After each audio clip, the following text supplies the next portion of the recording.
ئەم قسەی زیاتری لەگەڵ ئاکەم سەبارەت بەمە ئەمیانەکەشم بەڕێز سامان عەرەب بەڕێوەبەری گشتی و بەرهێنانی هەولێر بەخێر بن. زۆر سپاس. سپاس. لێرە هەنێ زانیاریمان خستە ڕوو سەبارەت بە پرۆژەکان لە کابینەی نوێمی حکوومەتی هەرێمی کوردستاندا. ساڵی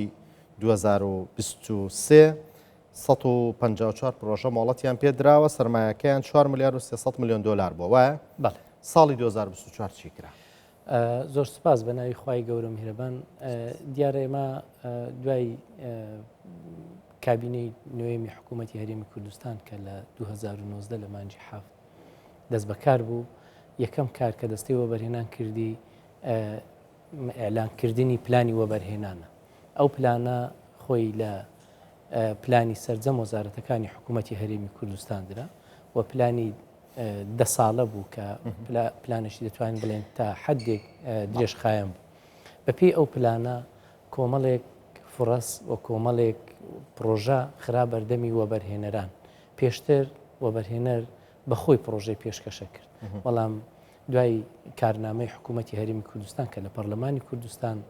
خوێندرایەوە، فرەچەشنکردنی سەرچاوەکانی داهات و سەرچاوەکانی پرۆژەکانی وەبەرهێنان کە خۆی لە 11 سێکتەر دەبینێتەوە.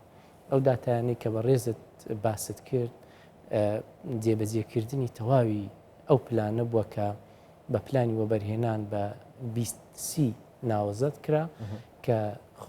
زیاتر احتیمام بە کەرتەکانی پیشەسازی و کشتتوکاڵی و گەشتاری دراوە. ئەگەر بۆچی زیاتر گرنگیتان بەوە؟ ئێمە هەستمان بەوە دەکرد کە خەڵکێکی زۆر بێکار و خەڵکێکی زۆر دەرچووی زانکۆ پەیمانکان کە کاری خۆیان نەبوو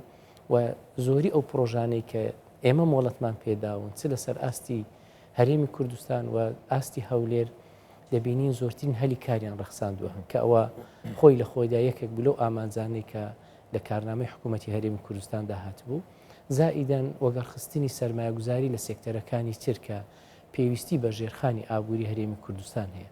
دەبینین لە زۆرترین مۆڵەت لە کەرتی پیشەسازی و احتیمامشی زۆر بە کشتتوکاڵ دراوە. پێشتر بەروبوومەکانی و براجوتیارەکانمان لە جادەکان فڕێ دەدران و بە بازار نەدەخران. ئێستا دەبینین ئەو پرۆژە کشتتوکاڵیانی کە مۆڵەتیان وەرگرتووە بەشێکی زۆریان لە خزمەتی جوتیاراندا لە کەرتی کشتتوکاڵی و سێکتەرەکانی تریش لە بیر نەکراون. بۆیە دەتوانین بڵێن ئێمە وەکو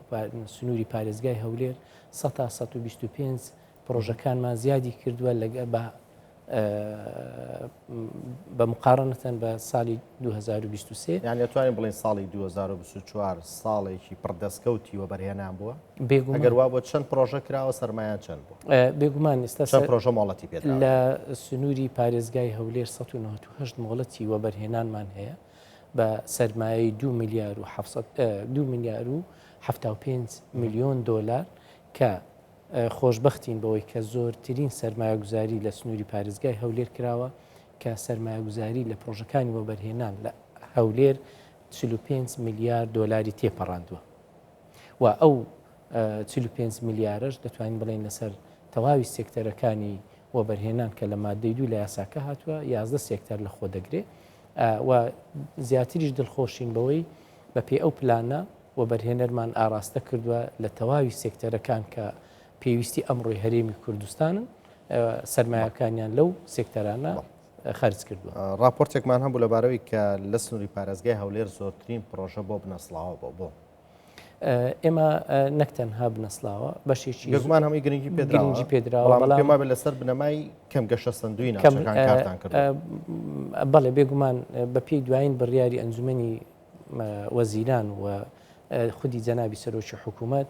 تەسنیفی ناوچەکانی هەولێر کراوە. ئەو پرۆژانەی لە ناوچە کەم گەشە سندەکان ئەنجام دەدرێن ئیمتیازاتی زیاتریان پێ بدرێ. بۆ نمونە ئێمە لە پرۆژەکانی وەبەرهێنان نرخی ڕسوماتی دەکرێی خزمەتگوزاری پرۆژەکانی وەبەرهێنانمان هەیە کە بە بڕیاری ئەنجومەنی باڵا دانراوە لەو شوێنانە لێبوردنیان لە بۆ کراوە و هەلی زیاتر ڕەخساوە. بۆ نمونە نرخی مساتەحا یاخودکرێی بە دوواداچوون کەمترین نرخدانراوە بۆ ئەوی وەبەرهێنەر لەمە دووە لە سنتەری شارەکان وەبەرهێنان بگوازێتەوە بۆ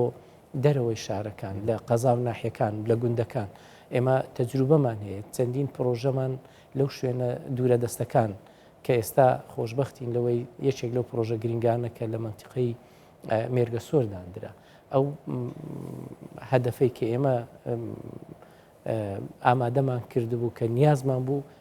هەدەفەکەمان پێکا کە ئەوە بوو زۆرترین جوتیاری ئەو ناوچەیە بتوان بەروبوومەکانی خۆیان لەو مەعمەلە بۆیە حکوومەت زیاتر ئێستا احتیمامی بەو شوێنانە داوە کە کەم گەشە سندون و دەستی کاریشیان تێدا زۆرە کاتێکەوە لە شوێنێکی گوندێک یا خودت قەزایەگەیان ناوچەیە کە دوورە دەستە تو پرۆژەیەکی وەبەرهێنا لێ ئەنجام دەی حتمما هەلی کار لە بۆ دانیشتوان و بێکارانی ئەو شوێنە بەرجەستە دەکەیت. بەڕێستامان لە نێو پرۆژەکانە لەبارەی جێبەجێکنی پرۆژەکان باسمان لەوە کرد کە 320 پرۆژە و بەرهێنی خۆماڵی 420 پرۆژە و بەرهێنانی خۆماڵی جێبەجێیان کردووە حوت پرۆژە بیانی سێ پرۆژەش هاوبەش بووە. ئەو کاتی کە پرۆژەکان و جێبەجێکنی پرۆژەکان ئەکەوێتە دەستوە بەرهێنی خۆماڵیە ئەمە تا چەند هەمێکێتر لە ئامانجەکانی کابینەی نوێم جێبەجێ بۆ لەوەی سەرمایی هەرێمی کوردستان لە ناوخۆدامێنێتەوە و هەلی کاری زیاتر بێگومان ئەو داتایانە خۆی لە یاسای وەبەرهێنان هیچ جیاوازێک لە نێوان وەبەرهێنەری خۆماڵی و وەبەرهێنەری بیانیدانیە لە مادەی 1 بڕگەی 6 داهاتوە زائیدەن ئەو پرۆژانەی کە بە هاوبەشی دەکرێن لە داتایەکان دەبین چەند وەبەرهێنەرێک بە هاوبەشی لەگەڵ وەبەرهێنەری بیانی کردیتیان وەبەرهێنەری بیانی لەو شوێنە دەگەڕێت کە زۆرترین ئارامی و ژینگەیەکی لەباری وەبەرهێنانە کاتێک کە باسی هەرێمی کوردستان دەکەین دەبینین ئەو پرۆژانی کە لە هەرێمی کوردستان ئەنجام درێن وەبەرهێنەرەکان کەمتر لە ناوچەکانی تری عێراق ئەنجامی دەدەن و لە هەرێمی کوردستانیش پایتەختی هەرێمی کوردستانیان دیاری کردووە کە کۆمەڵێک کۆکار دەبینی لەوانە کەمترین ڕۆتین و کەمترین ڕێگری و کەمترین زۆرترین ئاسانکاری بۆ وەبەرهێنەر دەکرێت ڕێگری لە بواری ڕۆتین لە بواری ئەوەی کە هاو پشک و با بڵێن پشکداری بکرێ لە بەڕاستی یعنی ئەو تەوجیهاتی کە لەلایەن جەنابی سەرۆکی حکوومەت بە ئێمە دراوە پێویستە ئێمە باشترین ژینگە لە بۆ وەبەرهێنەر خاستن وەبەرهێنەری بیانی بڕەخسێنین بەشێک لەو پرۆژانی کە ئێستا لە ژێر دیراسەن و لە ژێر ئەوە مۆڵەتیان پێ بدرێ وەبەرهێنەری بیانین بەداخەوە ئەو کاریگەریە نەرێنی کە لە ساڵانی ڕابردوو لە هاتینی تیرۆرستانی داعش و ئەو معاملە ناتەندروستی کە حکوومەتی مرکزی لەگەر هەرێمی کوردستان دەیکە کاریگەری ڕاستە و خۆی لەسەر وەبەرهێنەری بیانی بۆ بەڵام لە کاتی ئێستادا دەتوانین بڵێن زۆربەی ئەو پرۆژانێک کە ئێستا لە قۆناغی ڕایکردندان وەبەرهێنەرانی بیانین وە سوودیش بە وەبەرهێنەری خۆماڵی دەگەینی لە گۆڕینەوەی ئەو زانیاری و زانستی کە ئێستا وڵاتانی پێشکەوتوو لە پرۆژەکان جێبەجێ دەکەن بەشێک ئێستا لە پرۆژەکانی ئێمەش چ لە ڕووی سمارتەوە چ لە ڕووی تەکنەلۆژیای نوێەوە چ لە ڕووی بەکارهێنانی بەشێک لەو کارگانێک کە بە ڕۆبۆت کار دەکەن لە پرۆژەکانی ئێمەش دەست بەکار و ماکاری تێدا وەکو باس کرد لە کارنامەی کابینەی حکوومەتی هەرێمی کوردستانە پلانی بیسی دارا پلانێک بۆ 10 ساڵ لەبارەی وەبەرهێنان لە هەرێمی کوردستاندا ئەم پلانە بۆ ساڵی 2025 چیتیایە؟ بێگومان ئێمە لە سنووری پارێزگای هەولێر 380 مۆڵەتی وەبەرهێنانەوە لە هەموو پارێزگاکانیش ئەو پلانە بە تەنسیق لەگەر هەموو وەزارەتە پەیوەنددارەکان بۆ نمونە وەزارەتی تەندروستی پلانی بۆ ئێمە ڕەوانە کردووە کە چەند نەخۆشخانە لەسەر ئاستی هەرێم و ئایا تەخەسوسی بن یاخود گشتی بن یاخود چ نەخۆشخانەیەک پێویستە بۆیە کاتێکەوە بەرهێنەر دێ داوای دروستکردین نەخۆشخانەیەەکە بێگومان ئێمە هەماهەنگی تەواومان لەگەر سەحە هەبووە لەگەر سناعە هەبووە لەگەر کشت و کاڵ هەبووە ئەو پرۆژانی کە زیاتر ئێستا کاری لەسەر دەکەینەوە لە پلانەکە داهاتوە لەسەر ئەساس و بنەمای فرەچەشنکردنی سەرچاوی داراییە احتیمال زیاتر بە ساڵی 2025 زیاتر پیشەسازی و کشت و کاڵ و پرۆژە گەشتیاریەکانیش کە دەبینین لە داتاکان بەشێکی زۆری پرۆژەی گەشتیارین کە هەرێمی کوردستان شوێنی زۆری گەشتیاری تێدا کە تاوەکو ئێستا وەبەرهێنەران پرۆژەیان پێشکەش نەکردووە و ئەو هەماهەنگیە لەگەڵ لایەنە پەیوەنددارەکانی حکوومەت کە بە پێویستی دەزانم زۆر سوپاسی سەرجەم لایەنە پەیوەنددار و وەزارەتە پەیوەنددارەکان بکەین کە هەماهەنگ بوون لەگەرمە بۆ ئەوەی جێبەجێکردنی ئەو پلانەوە کۆی کە لە کارنامەی جەنابی سەرۆکی حکوومەت و دەستەی وەبەرهێنان داهاتووە کە زۆرترین هەلیکار و فرەسی عمل لە بۆ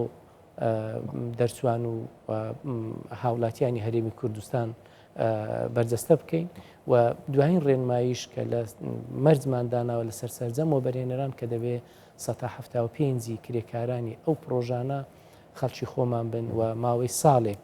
تەدریب و هەروەها ڕاهێنان بۆ خەڵکانە بکەن بۆ ئەوی بتوانین سەتاسەتی ئەو وەبەرهێنەرانە ئەو